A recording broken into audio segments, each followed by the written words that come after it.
नमस्कार विद्यार्थियों, आज हम करेंगे अपने 10वीं क्लास के समाज विज्ञान के सीविक्स की किताब का लेसन नंबर 4 जाति, धर्म और लैंगिक मसले। इस पाठ को हम पहले कर चुके हैं। आज इस पाठ के हम सिर्फ करेंगे क्वेश्चन आंसर और कुछ समरणीय बातें। करें स्टार्ट करते हैं समरणीय बातों से। श्रम का लैंगिक विभाजन, लिंग के आधार पर काम का बंटवारा। जिस तरह घर के अंदर क्या होता है, अधिकांश काम आपकी माताएं करती है, तो क्या है, लिंग के आधार पर काम का बंटवारा करना क्या कहलाएगा, श्रम का लैंगिक विभाजन कहलाएगा। मतलब जो काम पुरुषों के हैं वो पुरुष करेंगे, जो काम महिलाओं के हैं वो काम महिलाएं करेंगी। नारीवादी, औरत और मर्द दोनों के लिए एक समान अधिकारों की मांग। नाम से ध्यान पड़ा, नारीवादी मतलब औरतों के लिए विशेष मांगे हो रही है अधिकारों की। यहाँ नारियों को या औरतों को मजबूत करने का, एक अधिकार दिलवाने की बात हो रही है नारीवादी में। स्वीडन, नॉर्वे और फिनलैंड, इन देशों में आप देखो महिलाओं के जो हालात है बहुत ही बढ़िया है। यहाँ के सार्वजनिक जीवन में महिलाओं की भागीदारी क्या बहुत दिख है। पितृ प्रधान समाज, नाम मतलब ऐसा समाज जहाँ पर परिवार का मुखिया कौन हो, पिता हो, और उन्हें औरतों की तुलना में क्या है, अधिकार भी ज्यादा मिलते हैं। 2001 की जनगणना के अनुसार भारत में पुरुषों की जो साक्षरता है 76% है और वही महिलाओं की 54% थी। 2001 के अनुसार भारत में लिंग अनुपात 927 था। लोकसभा महिलाओं का जो हिस्सेदारी है वो कितनी है, वो है 10% से भी कम। और राज्य की विधानसभाओं में ये 5% से कम है। भारत ग्रामीण और शहरी, यहाँ विद्यार्थियों में आपको बता दूं भाई, आपको ग्रामीण नहीं है, ग्रामीण है। क्या है, ग्रामीण है। ठीक है, ग्रामीण है विद्यार्थियों। और शहरी निकायों में महिलाओं की संख्या 10 लाख से क्या है, ज्यादा है। पारिवारिक कानून, विवाह, तलाक, गोद लेना और उत्तराधिकार से मामलों से कानून होते हैं, उन्हें पारिवारिक कानून मतलब जो कानून क्या है, परिवार संबंधी हो। शादी, विवाह, तलाक, गोद लेना और उत्तराधिकार। सांप्रदायिकता, जब क्या हो, किसी धर्म को, जब क्या हो, किसी धर्म को मानने वाले,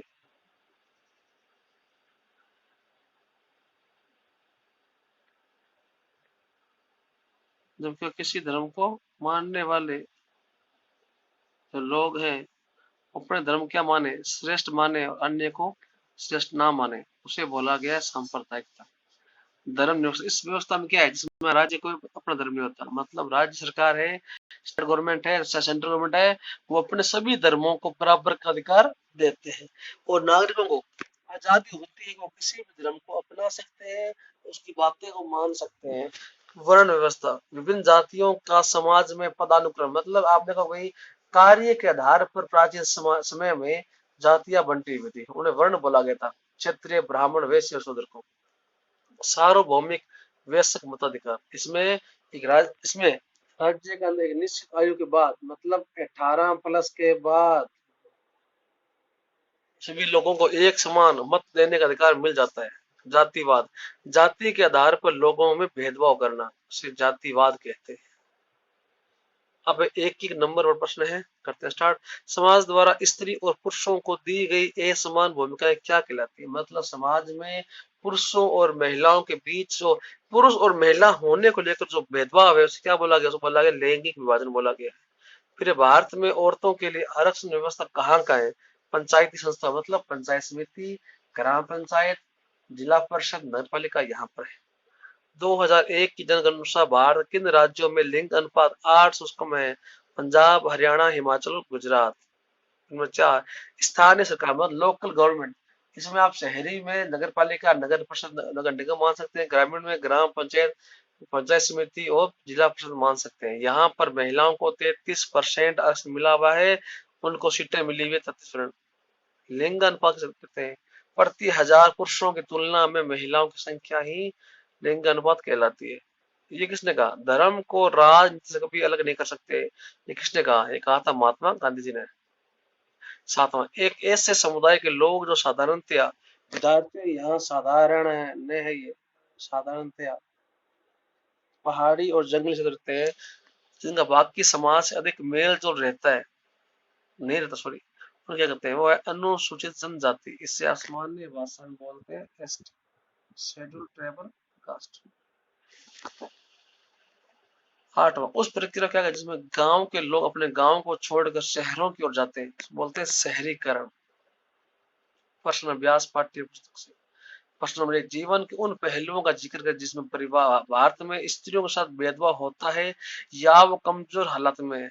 हमारे देश में आजादी के बाद से महिलाओं के नस्ल में सुधार हो रहा है, पर आज भी क्या है पुरुषों की तुलना में क्या है पीछे। हमारे समाज में आज भी क्या है पितृ प्रधान है, औरतों को अब भी क्या है भेदभाव होता है। महिलाओं में देखो बात करें पढ़ाई की तो अभी भी क्या 54% महिलाएं पढ़ी लिखी है, जब पुरुष क्या है 76% क्या है पढ़े लिखे हैं।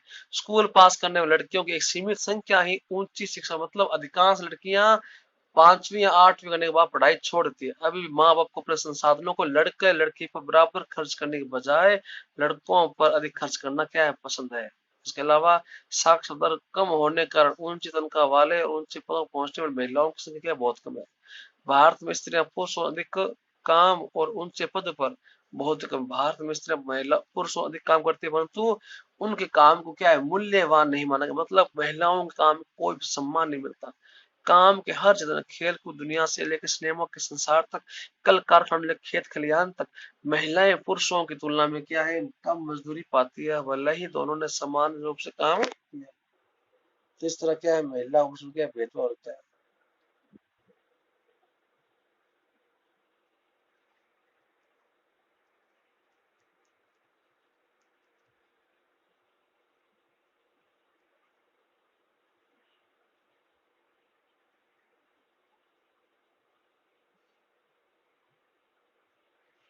भारत के अनेक हिस्सों में अभी भी लड़कियों को जन्म लेते मार देते हैं। अधिकांश परिवार लड़कों की चाह रखते हैं, इसलिए लिंग अनुपात क्या गिर रहा है।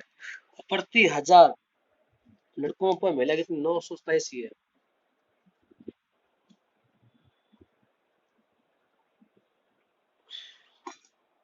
भारत में सार्वजनिक जीवन में खासकर राजनीति में महिलाओं की भूमिका नगण्य रही है। अभी महिलाओं को घर के चार दीवारी में ही रखा जाता है।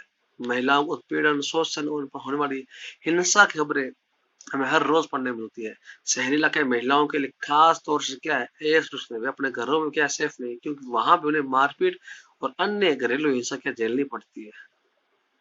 प्रश्न नंबर 2, विभिन्न प्रकार के सांप्रदायिक राजनीति का ब्यौरा दीजिए और सबके साथ एक एक उदाहरण दीजिए। तो सांप्रदायिक राजनीति के बहुत सारे रूप हम देखते हैं। सांप्रदायिकता सबसे बड़ी अभिव्यक्ति रोजमर्रा जहाँ धार्मिक पूर्वाग्रह धार्मिक समुदाय पर बड़ी धारणा है। हमें एक धर्म को अन्य धर्म से श्रेष्ठ माने मान शामिल है। समुदाय भावना वाले संप्रदाय सांप्रदायिक भावना वाले धार्मिक समुदाय राजनीतिक प्रभुत्व बना रहे हैं। इसके लिए वो धर्म के आधार पर अपनी पार्टियां बना रहे हैं और फिर धर्म पर अलग अलग राज्य की मांग करते हैं, देश की एकता को नुकसान करते हैं। भारत में अकाली दल, हिंदू महासपा इत्यादि दल क्या है धर्म के आधार बनाए गए। धर्म के आधार पर ही सिखों की खालिस्तान की मांग इसका एक उदाहरण है। नंबर 3, सांप्रदायिक आधार पर राजनीतिक दलों द्वारा धर्म और राजनीति का मिश्रण किया गया है। राजनीतिक दल द्वारा अधिक वोट प्राप्त करने के लिए लोगों की धार्मिक भावनाओं को भड़काया जाता है। उदाहरण के लिए भारत में भारतीय जनता पार्टी धर्म के नाम पर वोट खर्च करती है। बाबर मस्जिद का मुद्दा इसका उदाहरण है। कई बार सांप्रदायिक सबसे गंदा और व्यक्ति है। संप्रदाय आधार पर क्या है हिंसा दंगा नरसंहार कराते हैं। विभाजन के समय भारत और पाकिस्तान में भयानक दंगे होते हैं। आजाद होने के बाद भी बहुत बड़े दंगे होते हैं। 1984 के हिंदू सिख दंगे का बहुत ही बड़ा उदाहरण है। क्वेश्चन 3, बताइए कि भारत में किस तरह अभी भी क्या है जातिगत असमानता है। तो आधुनिक भारत में जाति की संरचना और व्यवस्था में भारी बदलाव आया, किंतु फिर भी समकालीन भारत से जाति प्रथा क्या विविधता नहीं हुई है। जातिगत असमानता कुछ पुराने पहलू अभी भी क्या है बरकरार है। अभी क्या अधिकतर लोग अपनी जाति या कबीले में शादी करते हैं। संवैधानिक प्रावधान के बावजूद भी छुआछूत जारी है, जो क्या समाप्त नहीं हुई है। जातीय व्यवस्था के अंदर क्या कुछ जातियां लाभ में रही है, कुछ को दबाकर रखा गया, इसका प्रभाव आज दिखता है। यानी उच्च जाति के लोगों की आर्थिक कंडीशन बहुत बढ़िया है, दलित है उनकी कंडीशन क्या है बहुत ही बुरी है। हर जाति में गरीब है, पर गरीबी रेखा के नीचे जीवन बसर करने वाले लोगों की संख्या ज्यादा है। ऊंची जातियों में गरीबी का परसेंट क्या है कम है। आज भी सभी जातियों में अमीर लोग हैं, पर यहाँ भी ऊंची जाति वालों का अनुपात ज्यादा है और नीचे जाति अनुपात क्या है कम है। जो जातियां पहले से शिक्षा में आगे थी आज भी उनका वो आगे है। जिन जातियों को पहले भी पढ़ाई से वंचित रखा गया था उनके मेंबर आज भी क्या है पिछड़े हुए। आज भी जाति आर्थिक हैसियत के आधार पर महत्वपूर्ण भूमिका निभा रही है, क्योंकि अभी भी क्या है, जातिगत असमानता क्या है, जारी है। क्वेश्चन नंबर 4, दो कारण बताइए जिनमें क्यों सिर्फ जाति के आधार पर भारत में चुनाव निश्चित करने होते। भारत में जाति व्यवस्था भी धर्म की तरह है, चुनाव को क्या है, प्रभावित करती है, किंतु केवल जाति के आधार पर क्या है, चुनाव का परिणाम नहीं आता। देश के किसी भी एक संस्कृति में एक जाति के लोगों को बहुमत नहीं है, इसलिए हर पार्टी और उम्मीदवार क्या है, चुनाव जीतने के लिए एक जाति या समुदाय के लोगों को भरोसा हासिल करना होता है। कोई भी पार्टी किसी एक जाति समुदाय के लोगों में वोट हासिल नहीं कर सकती। जब लोग किसी एक जाति विशेष को ही एक पार्टी का वोट में देते हैं, मतलब ये तो उस जाति के लोग उस पार्टी को ही वोट देते हैं, अधिकतर, सभी नहीं, अधिकतर। तो इस प्रकार चुनाव में जाति की भूमिका महत्वपूर्ण है, किंतु दूसरे कारण महत्वपूर्ण होते हैं। उदाहरण के लिए मतदाताओं लगाव जाति के साथ अपनी पार्टी से होता है। सरकार के कामकाज के बारे में राय, नेताओं की लोकप्रियता भी क्या है, चुनाव पर क्या असर डालती है। प्रश्न 5, भारत की विधायिकाओं में महिलाओं की प्रतिनिधित्व की क्या कंडीशन है। तो भारत की विधायिकाओं में महिला प्रतिनिधि संख्या बहुत ही कम है। लोकसभा महिलाओं की सांसद संख्या कुल सांसदों की 10% भी नहीं है। राज्य की विधानसभा में परसेंट 5 से भी नीचे आता है। इस मामले में भारत दुनिया के अन्य कंट्री से बहुत पीछे है। भारत अफ्रीका और लैटिन अमेरिका जैसे कंट्री से क्या पीछे है। कभी कभार कोई महिला प्रधानमंत्री या मुख्यमंत्री बन जाए तो मंत्रिमंडल में क्या है, पुरुषों का वर्चस्व ही रहता है। किन्हीं दो प्रावधान का जिक्र करें जहां भारत को धर्मनिरपेक्ष बनाते हैं। संविधान निर्माताओं ने सांप्रदायिक निपटने के लिए इंडिया में धर्मनिरपेक्ष शासन का मॉडल अपनाया। इसके लिए संविधान में बहुत सारे प्रावधान किए गए। पहला, भारतीय राज्य ने किसी भी धर्म को राज्य के धर्म नहीं माना। श्रीलंका में बौद्ध, पाकिस्तान में इस्लाम, इंग्लैंड में ईसाई धर्म को जो दर्जा मिला है, उसके विपरीत भारत में किसी भी एक धर्म को दर्जा नहीं मिला। संविधान सभी लोगों को किसी भी धर्म का पालन करने, प्रचार प्रसार करने की पूरी आजादी देता है। तीसरा, भारत में धर्म के आधार पर किसी तरह का भेदभाव नहीं किया जाता। जब ऐसा होता है तो उसे गैर कानूनी माना गया है। प्रश्न नंबर 7, जब हम लैंगिक विभाजन की बात करते हैं तो हमारा मतलब क्या होता है। पहला, स्त्री और पुरुष के बीच में जैविक अंतर। दूसरा, समाज द्वारा स्त्री और पुरुषों को दी गई असमान भूमिकाएं। बालक और बालिकाओं की संख्या का अनुपात। लोकतांत्रिक व्यवस्था में महिला को अधिकार नहीं मिला। तो यहाँ लिंग भेदभाव हो रहा है, तो उसका मतलब क्या है, हम लोग देखो वोट वाली बात आएगी नहीं। यहाँ अनुपात, ये तो लिंग अनुपात हो गया। और समाज द्वारा जो भूमि दे रही है, वो वो हम मान सकते हैं कि समाज में क्या होता है, महिलाओं और पुरुषों को जो अंतर किया गया है, चाहे काम के आधार पर है, चाहे कुछ अन्य आधार पर है, उससे हम विभाजन मान सकते हैं। तो क्या होगा, समाज द्वारा स्त्री और पुरुषों को दी गई है समान भूमिकाएं। फिर भारत में यहाँ औरतों के लिए आरक्षण की व्यवस्था है। कितना बढ़िया प्रश्न। तो विद्यार्थियों, हमने बात की थी लोकसभा में आरक्षण नहीं मिला हुआ, विधानसभा नहीं मिला हुआ, और मंत्रिमंडल में नहीं मिला। मिला कहाँ हुआ है, पंचायती राज की संस्थाओं। उत्तर होगा पंचायती राज की संस्था। प्रश्न नंबर 9, सांप्रदायिक राजनीति के अर्थ संबंधी निम्नलिखित कथनों पर गौर करें। सांप्रदायिक राजनीति इस धारणा पर आधारित है कि सांप्रदायिक किस धर्म तक। पहला, एक धर्म अन्य से श्रेष्ठ है। दूसरा, अलग अलग धर्मों के लोग समान नागरिक रूप में साथ साथ रह सकते हैं। तीसरा, एक धर्म के अनुयायी एक समुदाय बनाते हैं। चौथा, एक धार्मिक समूह का प्रभुत्व बाकी सभी धर्मों पर कायम करने में कौन शक्ति का प्रयोग नहीं किया जाता। इसमें से कौन सा कथन सही है। देखो विद्यार्थियों, इसमें से कौन सी बात सही है, तो हमने पढ़े बोले को सांप्रदायिकता वाली बात में बे नंबर बात तो बिल्कुल नहीं है। ठीक है विद्यार्थियों, तो प्रोजेक्ट है किस किस ऑप्शन में बे आया हुआ है। देखिए विद्यार्थियों, इसमें बे आया हुआ है, ये नहीं होगा। इसमें बे आया हुआ है, ये भी नहीं होगा। इसमें ये भी। तो विद्यार्थियों, अगर इतनी बात पता हो कि सांप्रदायिकता का मतलब ये तो बिल्कुल नहीं होता है अलग अलग धर्मों के लोग एक साथ रहते हो पूरे शांति से खुशी साथ, ये सांप्रदाय नहीं है। ठीक है ना। तो ये बे उत्तर गलत था और हमने देखा भाई 3 ऑप्शन में बे आया हुआ है, मतलब सीधा साफ साफ कि भाई कि बे ऑप्शन में सारा उत्तर क्या गलत है। तो बिना बे का ऑप्शन एक था, ए और से, तो ये अपना उत्तर सही होगा।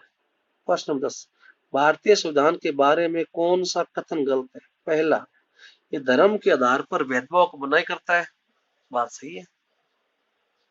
दूसरा, ये एक धर्म को राज्य के धर्म कहता है, सभी लोगों को कोई भी धर्म मानने की पूरी परमिशन अदा देता है। चौथा, किसी धार्मिक समुदाय में सभी लोगों को बराबर का अधिकार मिलता है। विद्यार्थियों, सभी को बराबरी का अधिकार मिलता है भाई।